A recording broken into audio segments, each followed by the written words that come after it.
It's Becky from Farm Girl with another 60-second Canva tip for you. And this one is kind of a game changer when you start using Canva. So you probably have figured out that if you click on a photo in your uploads, it will move that photo over to your drawing, and then you can size it or move it to where you want it, right? But as you are sizing it, it might go a little out of focus.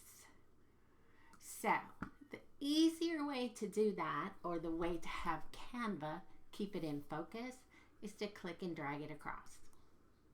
Just drag it. It'll take the whole, whoa, and I missed. Click, drag, and then it comes in perfect focus with the original resolution.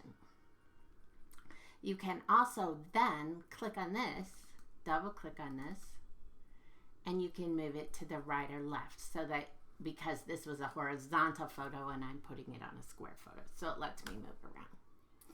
That's your 60-second Canva tip. Have a great day.